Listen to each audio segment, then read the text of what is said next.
Colin McGuigan, IFLTV, Frank Smith. Great night in Puerto Rico.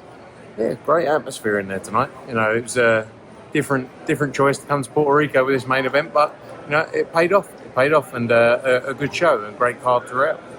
Eddie's receiving quite a lot of criticism for your two prospects in Jaleel Hackett and Mark Castro losing tonight. Eddie's went on a bit of a rant there in an interview with me, saying Eddie going on a rant. Yeah, but basically what he's saying is that this is how you know if these guys are ready for world level. What do you make of the criticism?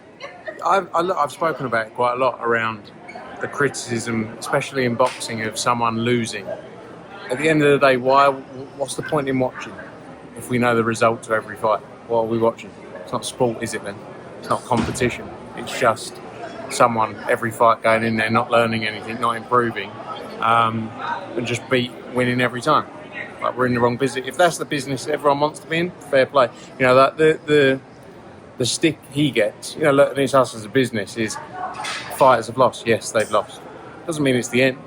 But there's also reasons sometimes where fighters lose. You know, look, we invest a lot of time and money and effort into fighters, you know, and I think sometimes when you see it from our side of like fighters who don't always take it seriously and don't always put the work in and put the effort in, and then they lose, and then it's our fault. Whereas it's like, Joel, we've done our part. We want all our fighters to succeed. We've invested a huge amount of money in Mark Castro, for example, but he didn't win tonight, and he wasn't good enough to beat the guy tonight.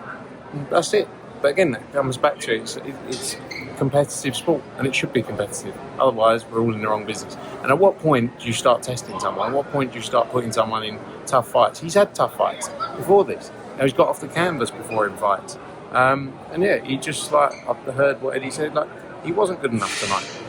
But again, all of the critics online, you know, they're fanboys of other promoters. Like, boxing is a crazy sport where you have fanboys, we have them as well, by the way, fans of Matchroom will stick up with Matchroom, but it's mad because, again, like I say, you're watching a show for entertainment. You want to be entertained in competitive fights. You don't want to know the winner in every fight. And, you know, we stand by that. We will always put fighters at the right time in fights. And they should have won those fights as well, really. You know, they should have won those fights. And it kind of either sets the level of where they're going to be at, or they can go away and change things and improve and come back, you know. So, yeah, I take it with a pinch of salt. You know, it's not the first time we've had it, it won't be the last. You're very close to Vadim team, Ishmael Madrimov. Yeah. Talk me through exactly how that all happened and went down, Frank. Yeah, look, he was feeling unwell. He carried on training, but he was sick. And there's a lot of people saying, oh, it all stacks up now, because he's not that kind of person. He was fully focused on December. He wasn't thinking about February, honestly. He will accept, as I said to you the other day, he will accept anything. He will go into anything. But it was never looking past December. It was always about that fight. But unfortunately, he went to the doctors, and he, as I said, had acute bronchitis, and he's not going to be ready. You know, like, he's been training while sick, went to the doctors, and he's just not going to be ready. And, you know, he didn't want to pull out of that fight. He wanted to take that fight. But Virgil Ortiz is a very tough fight, as we all know. But it wasn't about, as people are saying online, oh, he doesn't want to do the both.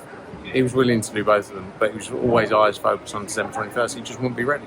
Ishmael Davis, other end of the spectrum, when we're talking about people who maybe aren't up to that level, he'll step in with anyone. Just, first of all, proud to have him at Matchroom, that someone like that. Yeah, huge credit to Ishmael Davis. He stepped in there against Josh Kelly. I mean, the big difference is here. He was always training. So for the Josh Kelly fight, he's always fit, he's always ready. But the big difference is here. It's at his weight, you know, at 154, and he was training for a fight that week. So there will be no excuses. It's a hard fight. We all know how good Jack is. We saw it in the Virgil Ortiz fight. But he has shown that he's willing to get in there. And look at the Josh Kelly fight. You know, he could have won that fight. It wasn't a miles apart fight. And Josh Kelly's a brilliant fighter, by the way. But credit to Ishmael, and he's going to go in there. And again, he's got an opportunity again to change his life. He's changed his life already with those two fights. But if he can go in there and get the win, you know, he goes to a whole nother level. In terms of yourselves at Matchroom, Eddie said the schedule comes out next week. One of those will be Belfast. Obviously, being from Belfast myself, just to ask you a little bit about that card. Likely to see maybe Padraig McCrory, Luke Keeler on that? Tyrone McKenna, Conor Walker? None of the above. None? Well, none of the above. So Crocker Donovan main event, and you're That's just a going to good have fight, no. isn't it? Who's going to be on the? I don't know who's the main event. Where did you find out the main event? That could be. That's incorrect. Let's see. I said this to you the other day, and I'm not actually at that show either on March 1st, which Why? I'm upset because we've got another show on February 28th. Where? Where? Not in the UK. So Is it in Mexico? yes. So I'm not going to be there, which I'm annoyed about, to be honest. Because I've been on the Crocker Donovan journey. Eddie goes to Belfast and you go to If Mexico. that's the fight that's happening, if Crocker Donovan is happening, I'm annoyed at that. Just in terms of next week, Monaco. Yeah. Then you got Saudi Arabia. Nice close to the year for Matchroom. Yeah, look, it's been a mad year to think back. We were talking about it in the car earlier. It's gone so quick, and we've had huge nights throughout the year. It's been back to back. It's been non-stop. You know, with the addition of Riyadh season throughout the year as well. It's been a great year for boxing, and excited about the next 2 weeks. It was a great night here in Puerto Rico. You know, congrats to Richardson Hitchins. He deserved to win tonight. You know, Liam Paro, credit to him going straight in there. You know, straight into his mandatory challenger in Richardson Hitchins. But great main event there, and a big 2 weeks upcoming. You know, Monaco's going to be a great show, as it always is. Heard you're not there. You know, you've got another gig somewhere else. Then what a way to finish in Saudi. Rematch between the two heavyweights, Tyson Fury, Alexander Usyk. Could have gone either way last time. Very close fight. I believe it could go either way this time as well. I'm not sitting on the fence. Some great fights on the undercard. Pick of the undercard, Peter McGraw against Dennis McCann. And I think Peter McGraw will do the business there. Johnny Fisher, Dave Allen, Ishmael Davis now against Bohachat. What a night. So, Last one before I let you go. Yeah. I just want to know, have you spoke to Ben Shalom since our interview the other day? Have Misfits contacted you? Has there been any discussion on Benn Eubank? I got a contact from Misfits. I was contacted from them by the other day. I mean, I'm so tired. It's about 1 o'clock in the morning. They offered me 60-40 in my favour, and I said, look, honestly, I think we just do it at 50-50. I think it's the fairest thing to do. You know, I think as a bit like Eubank, Ben. Yeah, look, as the understudy to the biggest promoter in the world against the promoter, second biggest promoter in the world. Second biggest promoter. And, you know, it's kind of even. And I think it's a fair split. So I think, you know, we can make that fight happen. And I've given up 10% to make that fight happen. So I hope at 50-50 we can move forward with Smith v. Shalom on a Misfit show. And I reckon I'll probably bring in a couple of mil, to be honest. Hashtag Shalom Smith. That's got a ring to it. I don't know. I think it's got to be Smith Shalom.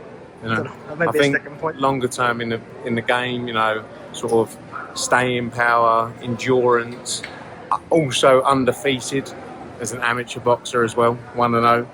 You know, I am 1-0. Don't like to talk about it much. I think Ben Shalom's 12-0 though. Is he? Yeah, but no, but his fights don't count. I don't think they were broadcast. Mine was broadcast. It's had 57 million views on YouTube. It was a few lovely body shots in there, right hand over the top. But, right, before you put everyone to sleep here, Frank, Ben Eubank, any more discussions? Have we bridged that gap at 55-45? No, but we've got meetings next week. Let's see where we fall.